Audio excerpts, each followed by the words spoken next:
জমি তোর মতন বই রয়েছিস কি লাগিয়া? গরুটারে ঘাস পানি খাওয়াইছিস নি? হ ভাই, গরুরে ঘাসও খাওয়াইছি, পানিও খাওয়াইছি। বৃষ্টি নামবো, ঘাস কাটতে যে গল গরু রাখছস না, রাত্রে বৃষ্টি নামবো, গরুটারে খাওয়াবি কি? যা তাড়াতাড়ি যা, ঘাস কাটতে লইয়া। যাও ভাই, আমার অনেক খিদা লাগছে, আগে অল্প ভাত খেয়ে নেই। ভাত কি কোথাও যাইবো গা? ঘাস কাটতে আনিও তো ভাত খাইতে পারবি। অলরেডি ফিরি ফিরি বৃষ্টি পড়তেছে, চোখে দেওয়াস না?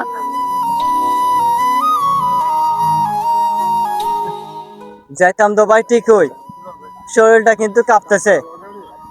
এর লাগা বিলের থেকে কেটটা নিয়ে আসতে পারবো না। হেললে দুইটা ভাত খাইতে চাইছিলাম। তাহলে এক কাজ কর, পাকঘরের মধ্যে ভাত রাখা আছে, লবণ দিয়ে তাড়াতাড়ি খায়া খেতে যা। তরকারি লাগে বই তাইস না। ঠিক আছে ভাই, যাচ্ছি আমি।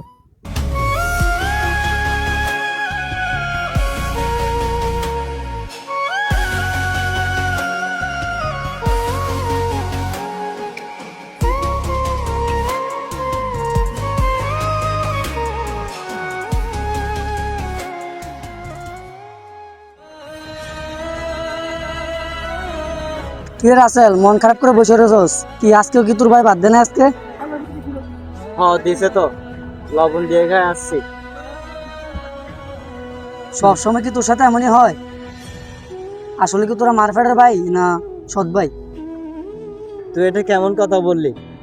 মাসুম ভাই আর আমি তো আপন মার ফ্যাডের ভাই। আরে পাগল, আমি তো একা বলতেছি না, এলাকার সবাই বলতেছে। মাসুম ভাই যদি তোর আপন ভাই হইতো তাহলে তো তোর সাথে আর এমন ব্যবহার করতো না।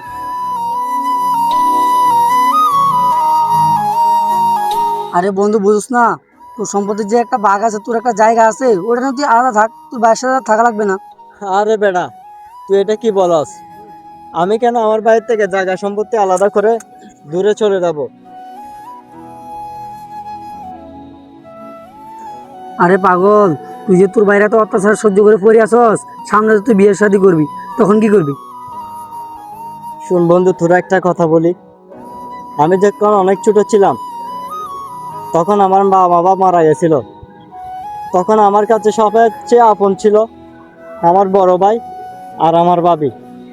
যে মেয়ে আমার বড় ভাইকে আর আমার বড় ভাবিকে সম্মান করতে পারবে না, সেই নারীকে নিয়ে আমি কখনো সংসার করব না।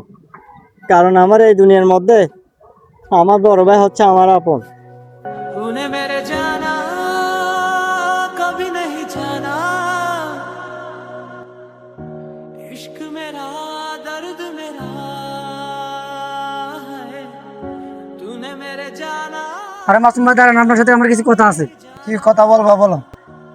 ভাই রাসেল তো আপনার ছোট ভাই, আপনি তো অনেক একসময় চলতেছেন, কিন্তু ওরা দিয়ে তো ভাই যত কুলিকা আছে, ঘাস কাটা দিচ্ছেন, এগুলো তো ঠিক না ভাই। আরে ভাই, এই দুনিয়া বাইরে দিচ্ছেন, কিন্তু উপরে যাইতে ওগুলো জবাব দেওয়া লাগবো। আপনার ছোট ভাইয়ের উপরে যত অত্যাচার করতেছেন, জুলুম করতেছেন। আচ্ছা তুমি কি হও রাসেলের? আমি রাসেলের বন্ধু। আচ্ছা ঠিক আছে, তুমি রাসেলের বন্ধু হয়ে আমাকে যে কথাটা বলছো, জি। ঠিক আছে, আমি এই কথাটা চিন্তা ভাবনা করে দেখবো। ঠিক আছে, রাসেলের কি করা যায়, সমস্যা নাই, এটা নিয়ে তোমাদের কোনো টেনশন করতে হবে না। ঠিক আছে, আমি এটা দেখবো, আমার ভাই তো, আমি এটা দেখবো আচ্ছা ঠিক আছে ভাই, আমরা রাসেলের বিষয়টা দেখবেন, ঠিক আছে? ইনশাল্লাহ। আচ্ছা ঠিক আছে।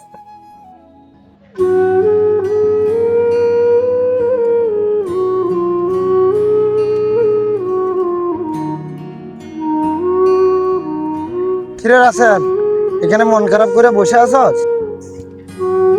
না ভাই, আমি এখন গরুরে খাবার দিয়ে আইসা মাত্র একটুখানি বসছি ভাই, শরীরটা অনেক খারাপ লাগতেছে। আরে তুই আমার সাথে এইভাবে কান্দি কান্দি কথা বলতেছিস কেন? আমি না তোর ভাই?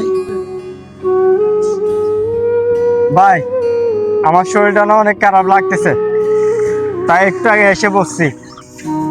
চল তোরে এক্ষুনি ডাক্তারের বাড়ি নিয়ে যাবো, তোর শরীরটা যখন বেশি খারাপ। আরেকটা কথা, আজকের থেকে তুই কোনো কাজ করবি যে, তুই আমার ভাই, কোনো কষ্টের কাজ করলেও এটা আমার সাথে শেয়ার করবি, ঠিক আছে? আর তোরা রে কষ্টের কাজ কেন দেই? তোরা যদি এখন থেকে কষ্টের কাজ যদি ঠিক মতো না করস, যখন আমরা থাকবো না, মরে যাব, তখন তোর কাজগুলো করতে হবে না। এই জন্য তোর এই কষ্টের কাজগুলো দিয়ে দিয়ে কি অভ্যস্ত করি। তুই কোনো মন খারাপ করিস না, তুই আমার ভাই না? তুই তো আমার ভাই। तूने मेरे जाना कभी नहीं जाना इश्क मेरा दर्द मेरा है तूने मेरे जाना।